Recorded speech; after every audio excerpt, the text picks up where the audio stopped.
Our first guest is Myriam Allard, Artistic Director of La Autre Arila, and she's on the phone talking to us about her presentation in Dusk Dances. Good morning, or good afternoon. Hi. We're always going good afternoon because we used to be on Sundays before January, Myriam, so that's we're still confused. Oh, no problem. So let's start with a bit of your background before you got into Montreal and did Autre Arila in Spain, for instance. What were you doing prior to that? I was for 6 years living in Spain. I first, when I left Quebec, because I'm from Quebec City, so when I left Quebec, it was mainly to get some training in Spain at first, and then little by little I started getting work. So I worked in tablaos in Spain and in Europe and in Japan, and I also worked with Israel Galvan in Seville. So I got after the training, I started working professionally, and from there I went to Paris, and from Paris I came back to Canada. Have you always been a flamenco dancer? No, actually, I started at 20, and so it's pretty late considering, especially in Spain, they start, I guess, when they're in their mom's tummies, really. So yeah, I've only trained in flamenco. Like, I don't have ballet education. I went towards ballet, gyrotonic, yoga, a lot of different things. But once I started with flamenco, really. And what was it that drew you to it? Firstly, it was the music. Actually, I heard that music and I was very curious about it, so I started to buy CDs, and from there I realized that there was a dance that was linked to it. So for me it's a very it's so musical. When you're a flamenco dancer, you also have to be a musician. So it's really that duality, I think, that draw me to it firstly, and then I think when you start flamenco, it's just endless. Like, it's you learn during all your career, really. You mentioned that flamenco has a very strong musical component to it, and you act like a musician. For our listeners that aren't familiar, can you explain how? I'm sorry, I didn't get the last part. It's for our listeners that don't have quite a background in flamenco. Can you explain how the dancer is like a musician as well? Yeah, well, flamenco, for those who've never seen flamenco, we wear shoes. They actually have nails in them. They might sound a little bit like tap shoes, but there's no. It's actually nails at the end and in the heel. So, and we're really percussionists with our footwork. We really add to the music. We really add to the rhythmic of the music. So you really have to, be really a good rhythmical person. I don't know how you say that in English. I'm sorry. And also the whole body actually is flamenco is a really, really rhythmical type of dance. So, and even with the movement, the body movement, the head movement, the hands, everything really goes with the music. So you actually have, like, traditional flamenco is a traditional flamenco dancer is really an interpreter of the music, of the singing, of the guitar, and of the rhythm. What about the force I've often wondered, the force, the zamara of the feet going down on the floor. Sometimes they're so powerful, so pulsating. I often wonder how that affects the body physically of the dancer. Well, I mean, through training, as just about as anything else, really, through training you learn how not to hurt yourself, basically. I think also for a foreigner that starts flamenco later, you have to be more careful, obviously, because, the Spaniards, they start so young. I think it's sort of built into their own body, really, that, they know how not to hurt themselves instinctively. As for foreigners, we have to learn how to, build the muscle properly, and I think also, as you grow older, you really need to, as any kind of dancer who grows older, you really need to be very careful and very cautious of your body, of training. You need to train a lot and maintain, really. Mm-hmm. You have the background when you were in Spain in traditional flamenco. How are you utilizing that now in personalizing, I guess the word is, this form of dance? Well, for me, really, flamenco is is a very personal, like when you're a flamenco dancer, you have to be very personal in the way you interpret the music, for one. And I really believe in any younger artist, flamenco artist that's starting, I really believe that you do have to go through the whole traditional, learning process, because that's really where it comes from, and you have to understand that, as much as you can to be able to just, after that, go and say, okay, so now I want to, I don't know, whatever. I don't want to work with a guitar, or I'd rather work, without singing or whatever. Like, you have to really understand where it comes from and be able to perform traditional flamenco before you start just doing something a bit more personal. Today, I'm just actually, I don't even actually think about, how I can do something that's a little bit different. It just comes out that way somehow. I'm just not limiting myself to, wearing polka dot dresses or having, that traditional, more, that aesthetic that is also, partly given through the costume somehow, and the setting, the musicians that are at the background and the dancers that evolve in front of the musicians. I'm just, I work with EviDance, and we really try to just be very free in the way that we want to express ourselves through flamenco, of course, because that's our training. That's the only thing I really know how to do. But if I'd like to wear trousers or a miniskirt, I will. It's not an issue for me. It's just a ways of expressing, something. How do you find it's received when you sort of push the boundaries of what's considered traditional? It's actually pretty well received. We've been, very fortunate that way. Our last show, El Doce, was, we pushed the boundaries quite a bit. The musicians were moving through the whole show. There was video. The costumes were not at all what one would expect, and even the movement.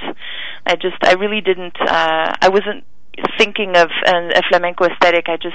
I was really free in the way that I researched that, and it was quite well received. I think somehow, people who don't know flamenco that well, they were very touched by it, and I think somehow it's, as it's very close to who we are, it's not an imitation.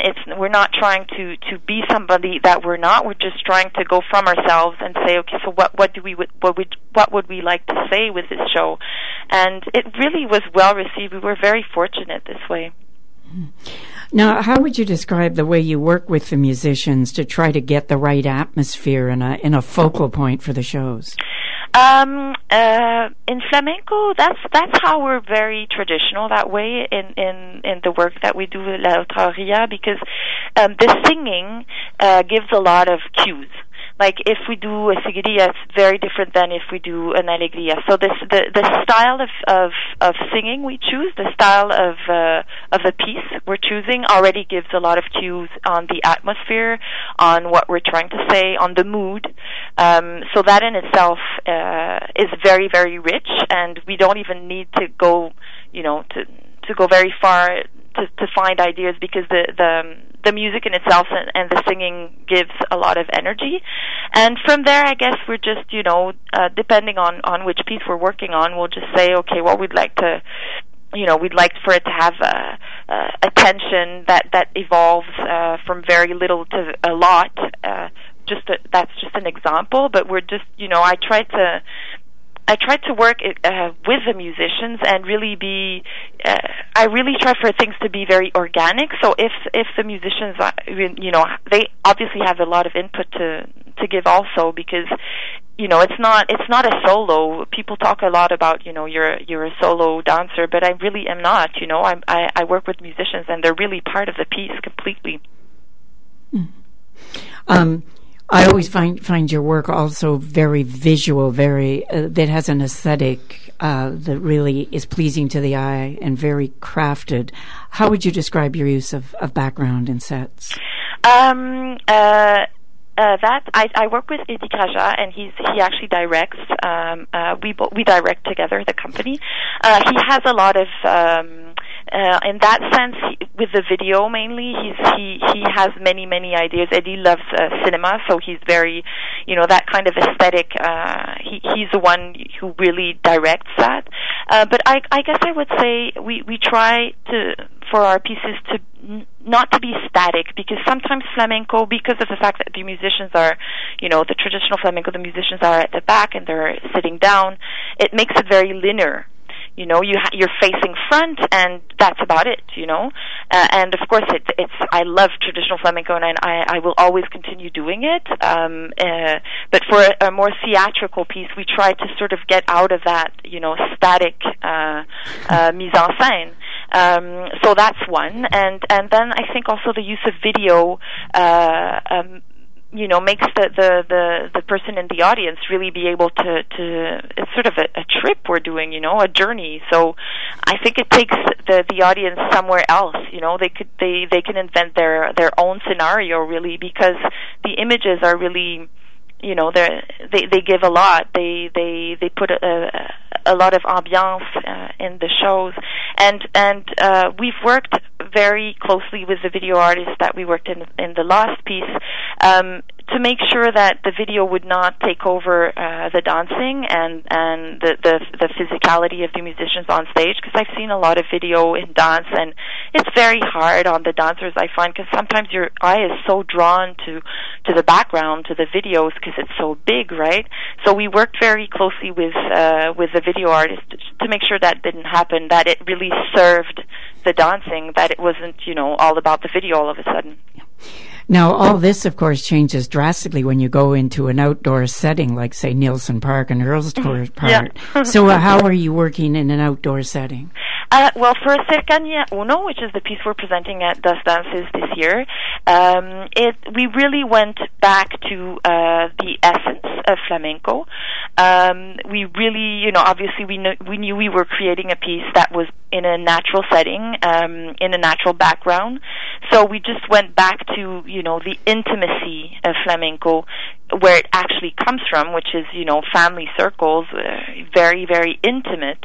And we went really simple, no frills. It's just voice, percussion, and dance. And we're really working. This was a real exercise for me of working organically, working tensions. Just being able to let the body somehow connect to the voice and the rhythm, and just see where that went. And it's really a piece that I try to work the tensions as much as I can, sort of pulling a string and just seeing to which extent it can go without actually, breaking. So it's a really amazing exercise for me as a performer, and I really love the fact that there's children, there's families, there's all sorts of people that come to the park, and strangely enough, somehow people don't know it. Sometimes they come to me and ask, where is this dance art from? And they have no idea, like they've never seen any, but it really reaches out to them. So it's quite amazing. I'm really happy to be part of this program. On a practical basis, I'm wondering how you find a spot where you can make the percussive sounds with your feet, and in addition, not do it on concrete and kill your legs. Yeah, well, actually, for this piece, we have a platform that we built in Montreal and that we brought with us. So we're not on grass, and we're not on concrete. It's a platform it's a wooden platform. So obviously, because it would be interesting actually not to wear shoes and then try. I'm actually thinking of another piece for a Dusk Dance type show outside with no shoes. But in this case, yeah, we do have a platform to make, because it's a piece that's actually very rhythmical.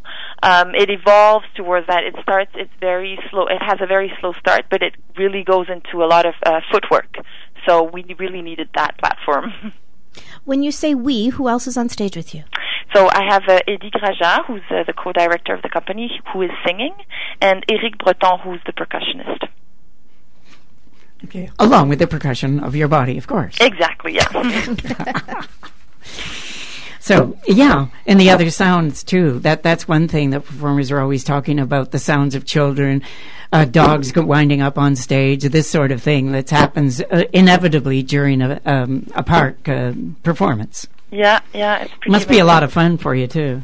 It is. It really is, and yeah, it's just that reaching out. That when you're in a theater, on a stage, you don't have that closeness to the public, because it's the lights separate you. The stage actually really separates you. In this case, the children, they might be chatting along or whatever. Like and you really see them obviously because there's no light and they're very close. So it's quite wonderful. I'm really enjoying it. Okay, so you got one more performance tonight at Nelson Park, right? Yes. And that's at Finch and Nelson Road. And then you're in Earls Court Park, which is at Sinclair Avenue West and Caledonia Road, August the 16th to 19th. Yes. And all the performances start at 7 p.m. Sylvie Bouchard was on last week giving us details about the whole festival. So you can check out that interview on evidanceradio.com. That's EVIDANC radio.com. And you can also go on their website at duskdances.ca. And do you have a place where our listeners can get more information about your work? Yes, we have our website, which is www.laotraorilla, which is spelled LAOTRAORILLA.net. Well, we've been speaking with choreographer Myriam Allard, artistic director of La Autre Aurelia. Thank you so much for joining us this afternoon. Thank you.